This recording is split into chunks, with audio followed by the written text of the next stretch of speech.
I was skiing since I was 2 years old. And like, that was everything. That was my obsession. That was the burning desire. That was all of it. Right. And then it was like, all of a sudden, okay, so without that, what are you going to do now? You've got such a compelling story that I didn't even know about you. We got connected by a mutual friend. Shout out to Dan for linking us up together. So I didn't really know much about your story. And then you submitted me some information from your bio. I'm like, wow, okay, interesting. So I'm just going to shout out a few top bullet points here, and then we'll dig in. So you mentioned already that you were a semi-pro skier, sponsored, big deal, right? And had a significant episode where you broke your neck. So yeah. One transition in life. Fast forward to you solo cycled from Whistler, BC, which for people who don't know where Whistler is, that's way up there north of the border for us, and all the way down to San Diego, California. How many miles was that you covered? It was about 3,000 kilometers. So like 2,000 miles ish. If my math isn't horrible, 1,800 miles, something like that. no short distance. And not only that, you landed in a Vipassana, which I also did a Vipassana in California. So awesome. So you kind of have this. Oh, and then you also, by the way, raised over $200,000 and took a company onto the Canadian version of Shark Tank called Dragon's Den, which I wasn't familiar with until you mentioned that. So quite an interesting sequence of these challenges that you took on. My first question is, what compels you to do any of that stuff? Good question. Well, a few layers. Like for the ski part, I grew up a skier. My parents were both ski instructors. My grandpa like managed a ski resort when I was a little kid. So skiing was very much in my blood. And I moved to Whistler to chase the dream of being a pro skier, because just growing up watching the videos, like that was what I wanted. I wanted to just ski and get paid to do so, and be at that level where like all my idols that I watched in the videos and stuff. And then I started to get into personal development before the breaking the neck thing, but that was obviously a big like, okay, it's time to decide choose something different to do now, because you're not going to be throwing yourself down mountains for a living anymore. And if you didn't break your neck, do you think that you would have carried on with the skiing career? It's hard to say. I was like 29 when that happened. So I was and I've had a lot of injuries in my life. Actually, I've probably through all of my 20s when I lived in Whistler, I spent on average a month a year on the couch due to injury. So like multiple torn ligaments in both ankles, both knees, both shoulders, broken my neck, broken my foot super bad. Like a lot. So if people could see you, I don't know if everybody's going to watch the video version of this. If you look at you, you wouldn't even be able to tell. You look like a healthy guy. Like some people probably listening, they expect you to look like Humpty Dumpty on the screen. No, well, as I said, health and that whole and healing became a big part of my journey because of all that. I've learned so much about the body, about the mind as well, especially in the neck one. That was, I learned some things earlier on, like the importance of just being active, moving your body well, not drinking a bunch when you're injured, like keeping your mindset in tune so that you don't spiral out and get depressed and all these things, but the neck was the big one where I really started to, like, everything came into question at that point of like, what am I doing? Am I going to be able to walk again? Am I going to be able to ski again? It was like, what am I doing with my life? All at the same time. And so that was, out of that though, as I said, I was starting to get into the personal development stuff before that.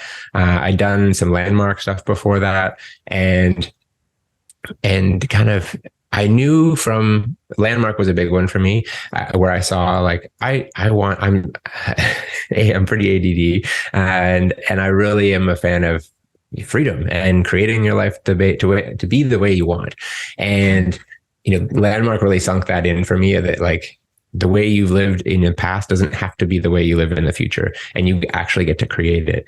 And so that really started me down the entrepreneurship path. And that was where, I wanted to be an entrepreneur mainly, actually, as we were talking about before. I've always really wanted to be a dad and have kids. And I also didn't want to just be the dad that wasn't there and hired someone to take care of his kids. Like, I wanted to be able to have freedom in the way I work so that I could raise my kids and teach them all of the stuff that I'd learned, that I have learned in my life, and kind of get them off to a really good start. Because like I didn't really start this whole journey of actually, learning about any of this personal development stuff, learning about mindset, about nutrition, about any of this until I was mid-20s.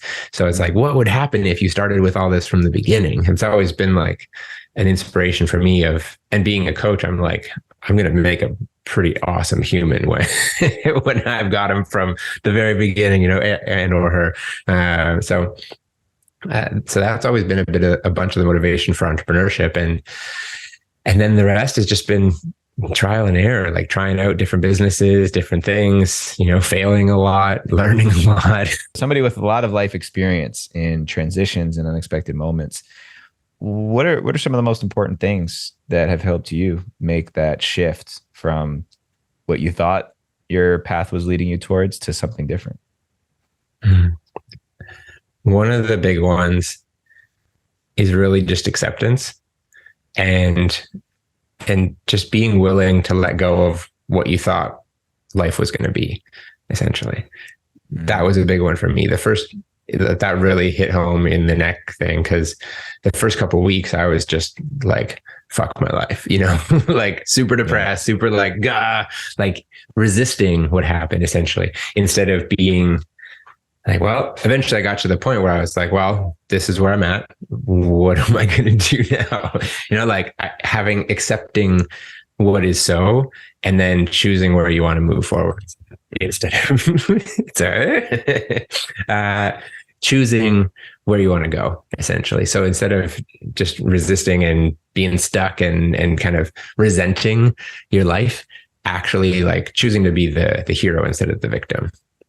Yeah. And I think that's a quintessential moment that probably all of us could relate to, especially men. And I know myself, I've had many instances in my life where that fuck my life moment happens. And there's an opportunity to just stay in that. In fact, I know a lot of people who just get stuck and mired in that fuck my life mentality, and very quickly evolves into this deeply seated victim story that just doesn't seem like it has a way out. And so totally. If there's some fundamental wisdom in there, I understand that it could be as simple as just shifting our mindset. But when you've been in those places, what has really helped you to turn your attention the other direction? Having a big one has always been having something to hold on to, something to make progress in, even in those moments, like especially for injuries. That's always been a big one. And I've dealt with a lot, as we talked about. And it's really easy to just go down to and lie down, veg out, and just distract yourself. But having something, when I've done all the smaller injuries, it was going to the gym and working out other things, like keeping my body tuned up, eating healthy, not drinking, like really taking care of my body and my mind so that it doesn't go sideways on me, because it's so easy to have things go downhill when you're not taking care of yourself. And injuries, and or like if you get fired, or if you're like going through a transition of losing a company or something like that, which I've also done, it's if you're not taking care of the basics and having something to move forward on and make progress in, it's really easy for that depression to creep in and for your self-worth to just like hit the floor. And I am a firm believer that it's the little things that we do on a regular basis that keep our self-worth high, keep us feeling good about ourselves, so that we have the capacity to figure out what's next and to move forward and to kind of keep going, so that was a big one. And yeah, it's challenging. It's definitely, I had a lot of my early ones, I didn't have all that wisdom, and spent a lot of really like sad, depressed time just playing video games or whatever, like sitting around bumming around the house playing. I got into a big online poker phase in one big injury that I had, and again, just like get sucked down into a hole. And the neck one, I wasn't able to do a lot of physical stuff in that. But I turned my mind, like I worked out my mind while I was laid down, like laid out in bed, not able to move. I was listening to audiobooks, listening to podcasts, starting to like open my mind and learn new things that I was interested about. So at least at least I'm growing a little bit in some way. That's Right. such a key piece, I feel, is just having something you can grow in.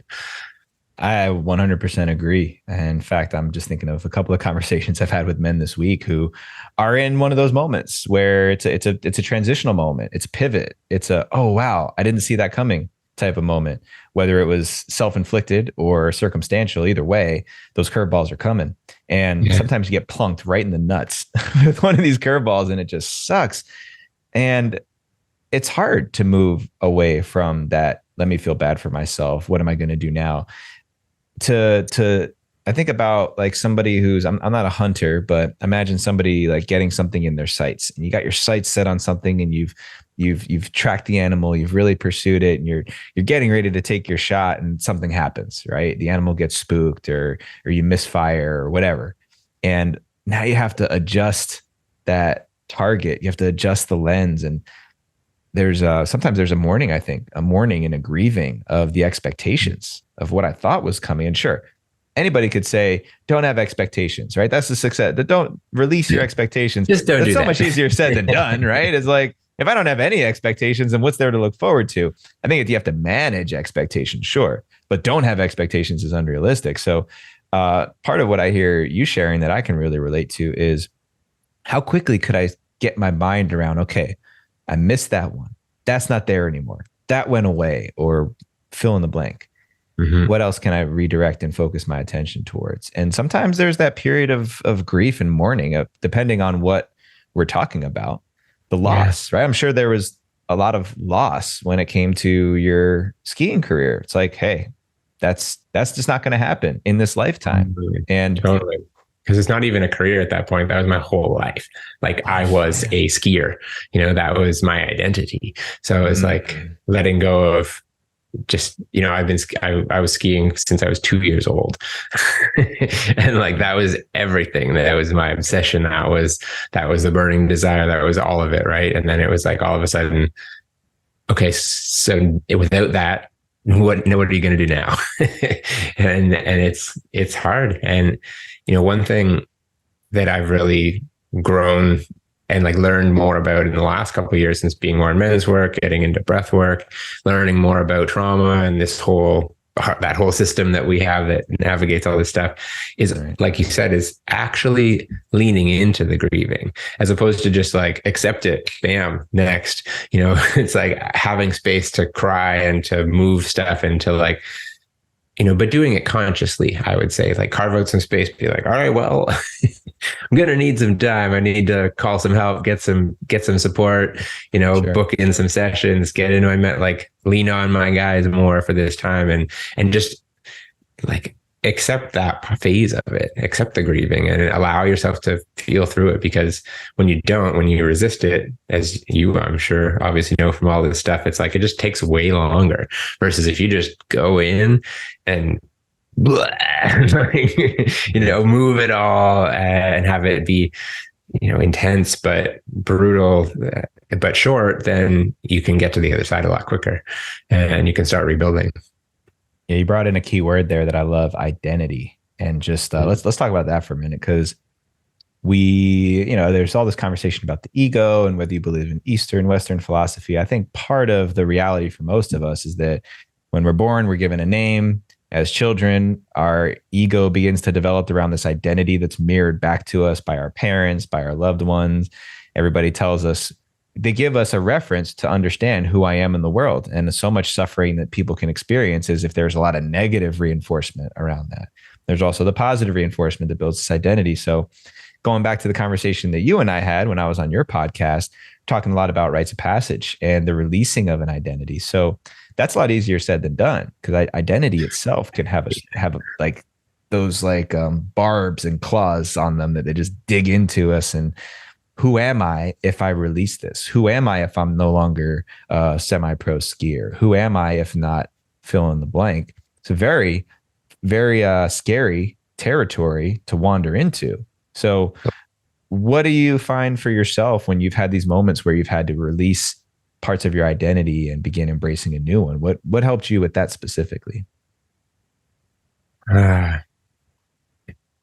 Patience. And one one of those big transitions that I went through, because I've had actually a few of these in my life, a few like whole like Sounds like it. burn it all down and start fresh. There's I guess like two other solid ones that I went through other than the skiing and the neck thing. And one of them, a big piece of, especially these days, if you're someone who's trying to keep up an online appearance and doing social media and all these things, I gave myself permission to just completely unplug from all of that for like a good couple months, where I was like, I'm not creating anything. I'm not trying to be present online. I'm just going to do me. I'm just going to like shut it all down and do a bunch of journaling and like really process what the heck just happened and what I want to like come back home to myself, really, as opposed to, I feel so many of us live in a way that there's this like idea, especially with the online world, of like how it's like, not just I want to do this for me, but like I got to do this to get the shot or to get the photo or to create the content, you know. And it's it versus just doing things for yourself and going through a big transition like that. There, man, like that's not, talk about it after, sure, but like when you're in it, you just need to be in it and allow the space for it. So that was, you know, it wouldn't have been a thing 20 years ago even, but now that really actually helped me a lot. That, and as I said, journaling, and through that same one, I also did a lot of, ironically, kind of counter to what I was saying, but I did a lot of like video journaling. So I would just like talk to the camera for a while and like talk through everything that was going on. And for me, I'm a projector in human design, and I didn't know that at the time, but it's actually really helpful for me to be able to talk things through. So it became a good tool. I didn't ever release any of that, but it was just that as soon as the cameras roll and it's like, okay, we're sitting here and we're talking about what the hell just happened and having that space to just move through it and let it out, you know. And obviously if I had a men's group at that point or anything like that, if I had support like that, I'm sure that would have been a big part of it as well. But well, and that's a good inlet, because I see a lot of evidence as I'm looking back at your journeys where you made these transitions, thrusting yourself out into a space where you can get a different type of mirror.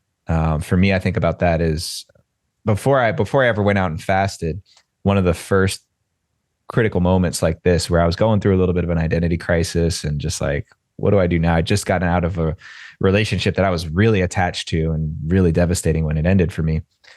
I just knew I needed to get out of there. So I went as far away as I could. I traveled all the way to New Mexico. I ended up doing a physical therapy internship on the Navajo reservation in Shiprock, New Mexico. And I went out there, and what I learned at that time, even though I was only 23, was that this was the first time in my life I went somewhere where nobody knew me. Nobody knew me at all. Had no, other than what I carried, what I brought with me, my story, my just energy and who I am, had no reference for that. So it was the first time I got a really good look at, okay, how does the rest of the world see me at face value for who I am? No pretext, just this is me. This is Jetty. What do you think?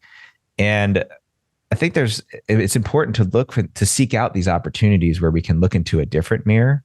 Whereas I think a lot of people get stuck looking in the same mirror over and over and over again. And then once that identity in the mirror shatters, there's nothing left to see. It's like, what is this? Who am I without this identity? So whether it's traveling, or in your case, I'm looking at the cycling journey, the Vipassana, journaling, video journaling, all these different strategies you had for taking a new and different look at yourself, and an honest look at yourself, not just what you want to see in the mirror, but an honest look at yourself. It sounds like there's some synchronicities through there. For sure. Yeah, that was a big piece. A few of my big ones had moments of that as well, like leaving the whole ski career. I moved from Whistler to Vancouver. So I also started fresh, and I also made new friends, and kind of, I've had versions of that at different times as well. And I find it's also, especially going through a big transition like that, you end up having a lot of friends and people in your life that are part of that life, you know. And it's like when you do start fresh, you almost, not that you need this, but it was helpful for me to have this space where it's like, okay, I'm opening up to new connections, new people, and people that are thinking on a different level or a different plane. You know, I'd been doing a lot of personal growth over the years. And that was part of the transition for me too. Like a lot of my friends I bartended and worked in restaurants most of my time there and skied. So I had a lot of friends that were just restaurant industry. Nothing again. I loved having that experience. And there's a very like temporary mindset that often goes along in that world. And just getting to Vancouver, being around more entrepreneurs, being around more people that are thinking big and trying to create impact in the world, it made it a lot easier for me to make that jump myself to stepping into that next level by surrounding myself with people that are doing what I wanted to do. Well, that's a huge thing, right? They say that you're the average of the 5 people you spend the most time around. So if you gotta cash out a few of those relationships to replace them with new ones, that's part of the essential formula. So I've recognized that myself, which is a lot easier said than done. I don't want to go down that rabbit hole necessarily right now, because there's something else I really want to point to, because there's this thing about fear. Do you remember that brand? I don't know if they're still around. Remember the brand No Fear? No Fear. Yeah. Remember totally. That? It had the t-shirts with all the sayings, the quotes on them. It was pretty metal. Like I think all the metal guys wore that back in the day. I had some stickers of their stuff on my things when I was a kid for sure. Yeah.